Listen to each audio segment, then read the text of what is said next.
Cid Kagenou, aka Shadow. This dude has one dream, to be the ultimate mastermind working behind the scenes. After his death, he gets reincarnated into a world full of swords and magic. And guess what? He starts living out his chuunibyou fantasies of being some shadow master. Here's the kicker. His made-up scenarios are way closer to reality than he even realizes. Now let's talk about Cid himself. He's a slim guy, athletic, with short black hair and plain old black eyes. Honestly, his face is as average as it gets. Like, the type you'd forget as soon as you look away. A total background character vibe. And that's the whole point. Cid isn't your typical protagonist. He doesn't care about being a hero or living some peaceful, slow life. He's all about that behind-the-scenes action. His philosophy, the best shadow leader is someone no one would ever suspect. To pull this off, he's got two personas. There's Cid, the regular background guy who blends into the crowd, and then there's Shadow, the mysterious, all-powerful mastermind. When he's in shadow mode, this guy goes all in, mutters cryptic lines, makes dramatic entrances, and basically oozes cool. Cid's skills? Ridiculous. He's got insane physical strength, genius-level intelligence, and is a master of swordsmanship, martial arts, magic, you name it. And let's not forget his signature, atomic magic. But wait, there's more. The most powerful ability Cid has? Yep. Normie's technique. The technique he hones daily. For example, spinning guard, bloody tornado. He gets a little hit, then spirals through the air, trailing blood like some kind of dramatic anime hero. And technique 49. Slows down time by boosting his body with magic. Great for cheating on tests and scoring those perfectly average grades. Oh, and let's not forget his weapons. They're all made from slime byproducts because slime is 99% magic conductive. He's got slime swords, bodysuits, projectiles, threads, heck, even a slime-powered crowbar. The guy's resourceful, I'll give him that. Alpha. Technically, she's the second in command, but let's be real, she's running the show. While Cid got busy with his chuunibyou antics, she turned Shadow Garden from a small squad into a straight-up economic and military powerhouse. She's the commander-in-chief of Shadow Garden and holds the top seat among the Seven Shadows. Now, let's talk about her looks. Stunning doesn't even cut it. Picture long, flowing golden hair, piercing blue eyes, and this elegant, regal vibe. She's usually decked out in the Shadow Garden uniform, rocking this fierce yet graceful aura that screams, "Don't mess with me." Her personality? Ice cool. Her loyalty to Shadow runs so deep that it's practically religious. To her, Shadow isn't just a leader, he's god tier, and she's all in on making his vision come to life. But don't think she's all business. When she's around Cid, you'll catch glimpses of her playful, almost teasing side. Her backstory? Straight up tragic. She was cursed with the Curse of Diablos, a demonic affliction that completely wrecked her life. But then Shadow swooped in, cured her, and changed everything. From that moment on, she swore her entire existence to him. Under Cid's guidance, Alpha's become a beast in combat. Her swordsmanship is near unmatched, and her magical skills absolutely insane. She's a jack of all trades, super versatile. Sure, some of the other Seven Shadows outshine her in specific areas, but Alpha's the whole package. The only person who's ever beaten her in combat? Shadow himself. And she's not just muscle.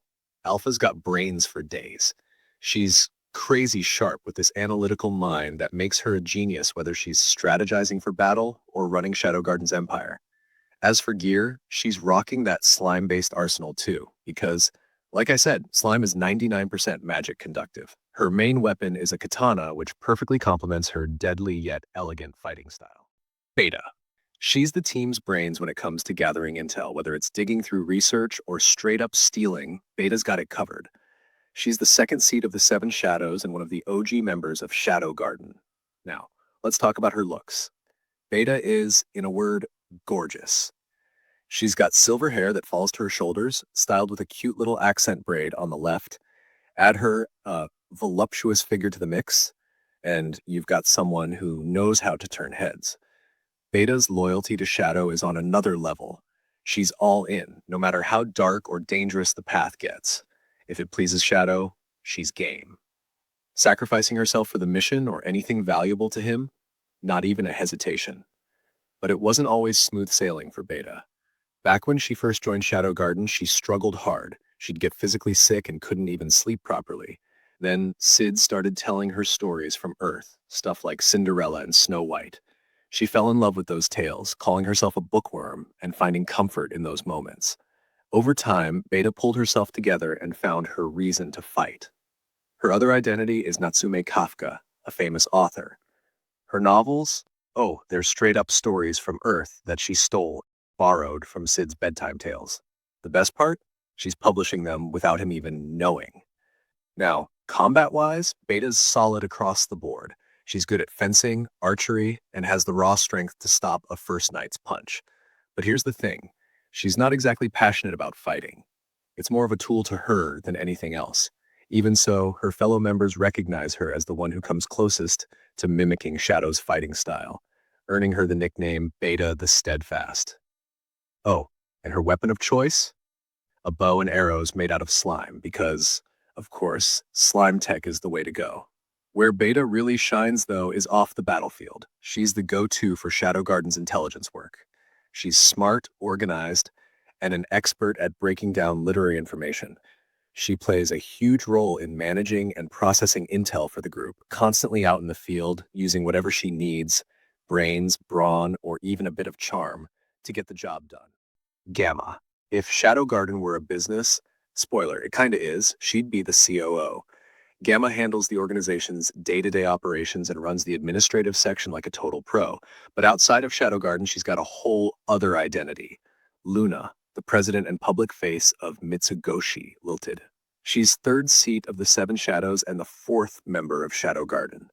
Now, Gamma's got this elegant, mature vibe going on, even though she's actually pretty young. She's got a slim but curvy figure that even royalty can't help but notice. Add her calm, refined demeanor, and she's the perfect businesswoman. But don't let her polished image fool you. Gamma's ruthless in business. She'll crush you with monopolies, predatory lending, and market manipulation if it means Mitsugoshi gets ahead. That said, her whole graceful queen act, it goes out the window when she's around Cid. Poor girl has terrible balance. She's constantly tripping over herself, sometimes even face planting. Imagine trying to keep your dignity while bleeding from a self-inflicted bloody nose. She plays it cool with excuses and casual conversation, but her blushing cheeks always give her away. Now let's talk about her combat skills. And, well, Gamma's kind of the weakest of the Seven Shadows. Fighting's just not her thing, but don't underestimate her entirely. Gamma's all about overwhelming her enemies with sheer magic power. Forget fancy techniques, she'll just outmuscle you with fast, powerful strikes. Oh, and here's the kicker. She yells whoosh with every attack because Cid told her it makes the hits seem scarier.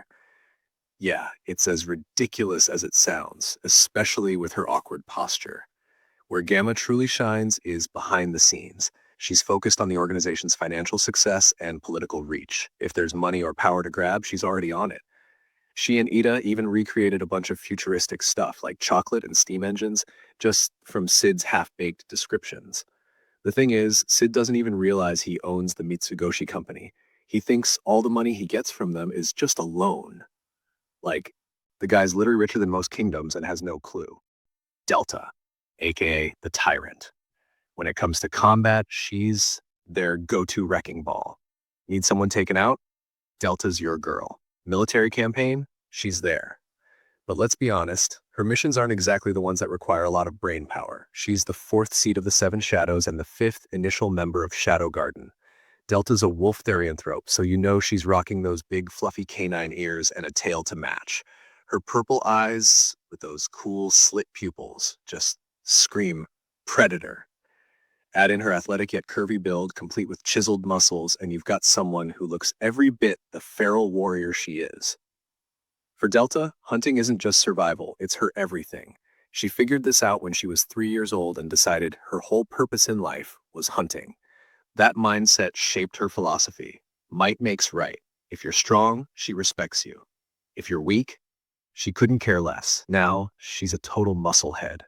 Seriously, she'll always pick brute force over strategy and it drives her teammate nuts. For the people she considers family, she's surprisingly loyal and even docile. But if you're her enemy, you get full-on feral Delta, brutal and merciless. Strength-wise, Delta's an absolute beast. Cid straight up said she's the most talented physical fighter in Shadow Garden. She doesn't bother with fancy techniques, just raw power. Her movements are simple, but they hit like a truck. Pair that insane strength with the adaptability of her slime-based weapons, and you've got an unstoppable force. Her hearing, sense of smell, and presence suppression are also the best in the group, and even Cid can't compete with her, hands down. But Delta's not perfect. Her biggest weakness, she's not exactly the brightest bulb in the box. Simple-minded doesn't even begin to cover it. She can't control her bloodlust, which sometimes makes things messy. Strategy, tactics, forget about it. But what she lacks in brains, she more than makes up for with her instincts. When she's in the zone, her combat instincts take over, and she just wins. Epsilon, the fifth seat of the Seven Shadows and the sixth OG member of Shadow Garden. Her public persona? Chiron, a world-famous pianist and composer. But here's the twist. Her award-winning pieces? Yeah, they're all Earth music she learned from Cid. Epsilon's got the looks to match her elite status. She's an elf with sharp features, long azure hair tied in cute pigtails, and light blue eyes. On the surface, her figure is striking. You see, Epsilon's naturally petite, but she uses a slime suit to enhance certain areas, amplifying her chest and hips for that hourglass effect. And let's be real, it's all to catch Cid's attention and shake off her inferiority complex. Respect the hustle. When it comes to skills, she's a master of both the literary and military arts.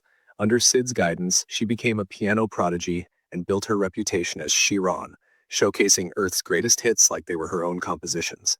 Her public identity is just a cover to infiltrate social circles and gather intel. Espionage is her bread and butter. Combat-wise, her sword skills rival Beta's, and she's taken on heavyweights like Mordred, the ninth seat of the Night Rounds, even giving him a run for his money. But where she truly shines is magic. Cid straight up said Epsilon's the best magic user in the Seven Shadows. Back in the day, she started experimenting with slime magic to enhance her aesthetic appeal, but those cosmetic tricks turned into legit combat techniques. She can now manifest magic outside her body without a medium, launching devastating bursts of raw energy. Now, Epsilon's slime-enhanced figure? Yeah, it's not exactly a well-kept secret.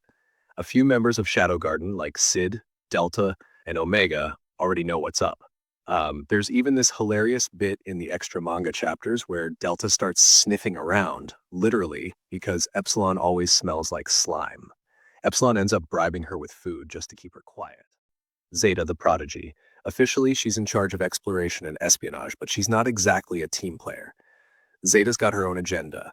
She's secretly started her own faction, aiming to turn Shadow into an immortal god. She's the sixth seat of the Seven Shadows and the seventh OG member of Shadow Garden. Zeta's a therianthrope from the Golden Leopard clan, and no surprise, she's gorgeous. Blonde hair, big golden cat ears, a sleek tail, and striking purple eyes. People can't help but notice her, especially that golden tail. She's also got that whole mysterious beauty vibe going on, which adds to her allure. Now, even though therianthropes are usually seen as wild brutes, Zeta breaks the mold. She's always calculating the best, most efficient way to achieve her goals. She's sharp, level-headed, and a total lone wolf. Well, lone cat, I guess. She prefers doing missions solo and only teams up when she absolutely has to. Cid has described Zeta as super talented, but there's a catch. She's kind of fickle. She'll master a skill or technique, use it once, and then toss it aside like it's last week's trend. If she actually stuck with things, she'd probably be on Alpha's level when it comes to swordsmanship. But hey, Zeta's always looking for the next best thing. As head of reconnaissance, Zeta is a stealth master. She can disappear for ages, operating solo without breaking a sweat. Her unique ability to turn her body into mist takes her stealth game to another level. It's not just for hiding, though. She can use it offensively, too. The mist can invade an enemy's body and cause internal damage, or even straight up kill them through rapid expansion. She can also solidify the mist into floating blades, creating her signature move, 1,000 blades, certain death. Honestly, that name alone sounds like it's game over for anyone in her way. In the manga, Zeta, just like Delta, has this habit of marking things that belong to Cid. Etta, the seventh seat of the Seven Shadows and Shadow Garden's tech genius. Officially, she's their chief engineer, and when it comes to innovation, she's the number one. Using what she calls shadow wisdom, which is really just Cid's random Earth ramblings, Etta's basically fast-tracked an industrial revolution in their world. Her public persona is Etta Lloyd Wright, a top-tier innovator who even snagged Architect of the Year for designing Mitsugoshi's fancy department store. Now, Ada's got this unique vibe. She's an elf with long, messy, puce-colored hair, unkempt bangs, and tired purple eyes that scream, I haven't slept in 3 days, but I'll still get it done. Her usual look is a white lab coat over her slime suit, styled like a pleated dress, and honestly, she almost always looks like she just rolled out of bed. See, Ada lives for lazy, slothful activities. She moves slow, talks slow, and would probably nap through an apocalypse if she could. The Shadow Garden crew has even resorted to wheeling her around like royalty when she can't be bothered to walk. Ida's whole thing is developing shadow wisdom, which means taking Cid's random Earth-inspired ideas and turning them into actual tech and products. We're talking steam engines, advanced textiles, modern architecture, and even deep diving into human anatomy like it's a casual weekend hobby. She's mastered engineering, chemistry, physics, biology, you name it. On top of that, she's a linguistics wizard, fluent in ancient and modern languages from this world. When it comes to combat, Ada's style is pretty wild. She doesn't rely on brute strength or refined techniques like some of the others. Instead, she overwhelms her enemies by summoning a ridiculous number of slime-based weapons, spears, swords, you name it, and controlling them all at once with magic. It's chaotic, unorthodox, and keeps her opponents completely off balance.